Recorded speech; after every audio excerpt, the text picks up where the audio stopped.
going to talk about some array object methods. We've already discussed one array object property, and that's the length. There are also methods you can use. So, for example, I could say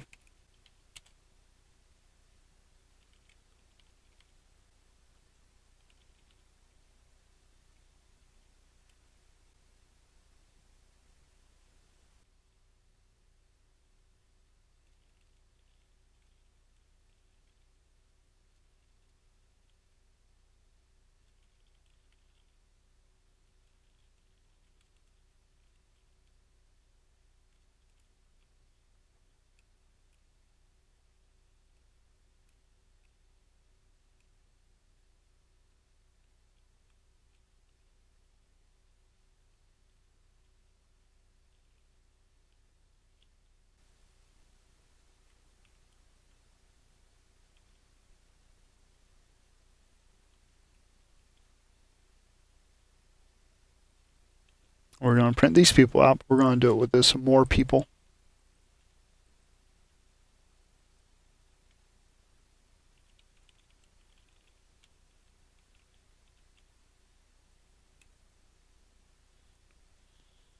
So we have this variable more people.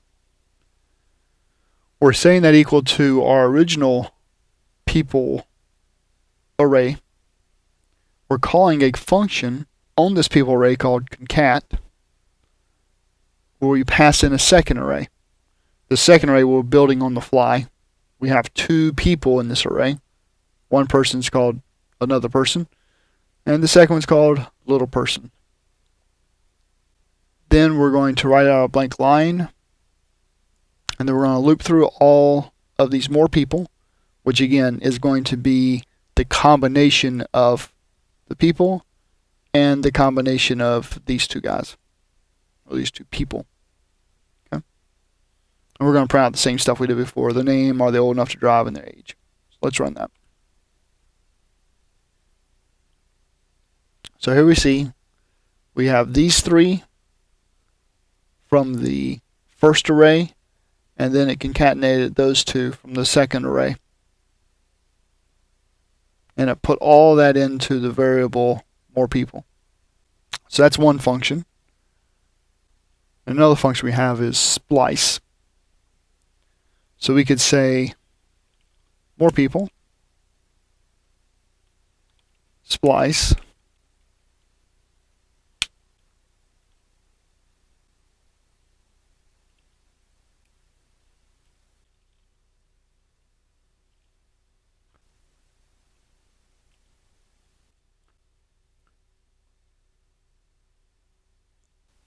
so what we have here is this more people object, this array of objects that we just printed out. We're now splicing this splice person into it. And what this does, the splice function, is it takes in the index as the first parameter. Okay? So that's going to be index 2. So that's specifying at what position to add or remove items. If you want it to start at the back of the array and go that way, you can actually put a negative number and come from the back. We'll show that in a second. So that's the first one, is where do you want to start? The second one is, well, how many do you want to remove? If you don't want to remove any, you can put 0, like I have. So I just want to kind of insert this splice person right in the middle. So that's what we're doing here. Print out another blank line, and then I'm going to loop through more people. Notice on concat, I had to actually assign this concatenation to a brand new variable. Okay, I had a brand new array to get this data. But the splicing actually happens on the array itself. And so we see up here, Chad and Kiddo and Bubba, another person, little person. This one here, 0, 1, and then at position 2, it put in the splice person. We didn't remove any, so now we have Bubba, another person, and little person. So what if we wanted to get rid of Bubba? If we want to get rid of Bubba, we could do this. On the third position, which happens to be where Bubba's at, we're going to get rid of 1. Let's run that. And now we see we got Chad, Kiddo, Spliced, another person, little person. There is no Bubba because we took them out. If we want to get rid of Bubba and another person, we can put 2 there. We run that. And you'll see now we no longer have Bubba or another person. See, Bubba and another person's here, but we removed them from the array down here. Okay, so that's how you can splice. What if you want to remove the last person?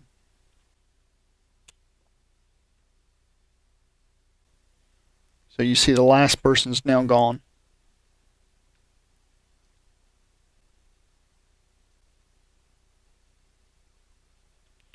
Remove the last 3 people. You'd have to start it with the last 3. Or you say the start of the last 4. So pretty much you're going to move, not remove the last one, or remove the 3 before the last one. So you see we keep little person, but we got rid of another Bubba and spliced. Okay? So that's how you can use the splice method. Now there's also a sort method. So I can say more people dot sort, and let's print our results and see how this sorts it by default. And you see it did an alphabetical order based off name, which it happens to be the same for age here. Let's change our ages. Let's see, who do we have left at this point? So Kiddo, little person, and Chad.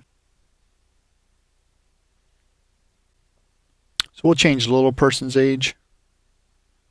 Instead of being 12, it'll be 82. Okay. And so you see it sorts it based off of name, not age. So what if we wanted to sort it based off age? How would we do that? So inside of the sort, we can actually pass in a function. Okay? So we're going to do that. We're going to pass in a function.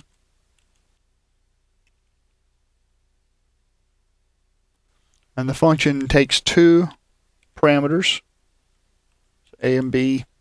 Could be any parameters you want it to be, but I'll just use A and B. I can say return A.age minus B.age.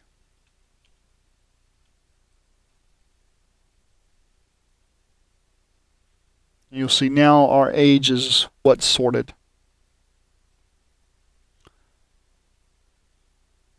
If I wanted to go the other way around, if I want to be descending, then I could actually change this to be B minus A. And when you're doing numbers, that sort function becomes pretty easy. So that's the sort function. Next thing we're going to talk about is the shift function. So we can say more people, shift. And that's going to remove the very first one. So we can run that. And you'll notice the little person is now gone. Shift removes the first item. So we're going to make a new variable called Bubba. And Bubba is going to equal people slice 2 to 3. Now we're going to copy this code here so we can print out Bubba.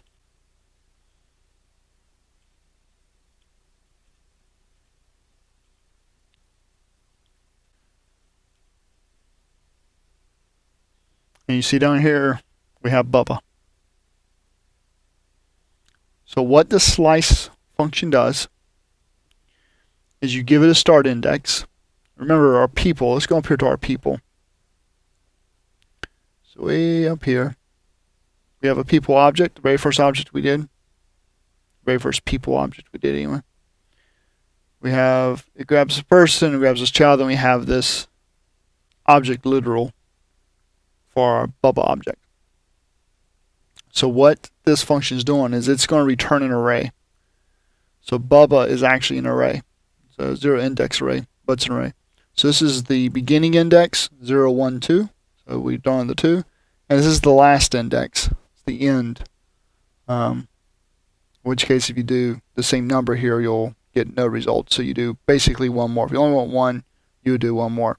On the flip side, if you wanted everything, you could just do 2. And that will also give you Bubba and then anything after him, which he was the last one. So that's why that also works. So if we're just trying to get one person, we can do that slice. Now we can actually use the push function. I'm going to do more people dot push Bubba. But push expects a single item. It doesn't expect an array. And Bubba's currently an array. There's only one thing in their array, but it is something in the array. So I'm going to index that array, the way we were indexing it earlier, just by passing in 0, saying, hey, I want the first item in this list, which also happens to be the only item.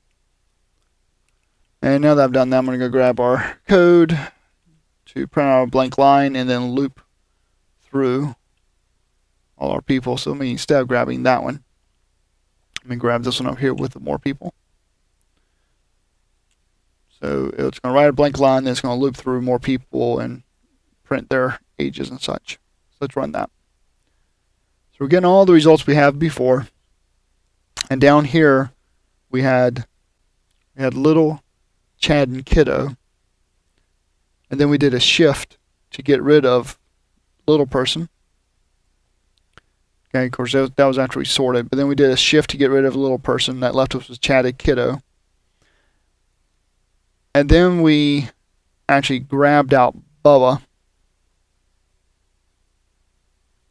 Right? We grabbed out Bubba by doing a slice. That gave us a Bubba array.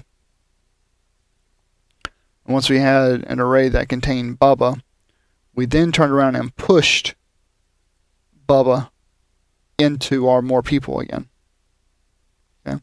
So we removed Bubba from our list up here, along with a couple others, but then we end up putting him back by doing a push. But again, you can't just push the whole array. You have to actually push a particular element. So if I had an array of things, I would have to loop through that array and push each individual one. So that's how you push something to the end of the array. You can also pop something off the array as well. So we'll copy that whole thing down again, but this time, instead of doing a push, we're going to say pop.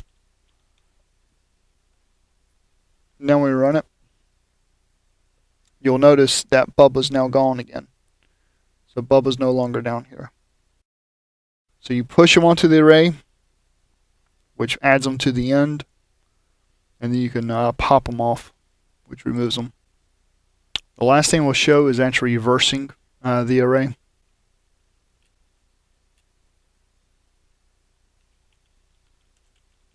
Simply call reverse on it.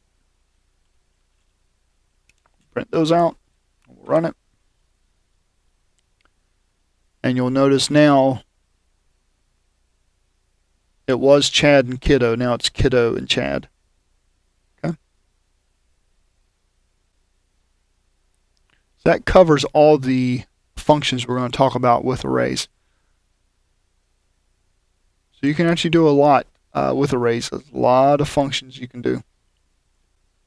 In our next lesson, we're going to talk about refactoring. And so we'll end up discussing arrays again as we refactor our code. But the next lesson is going to be on refactoring.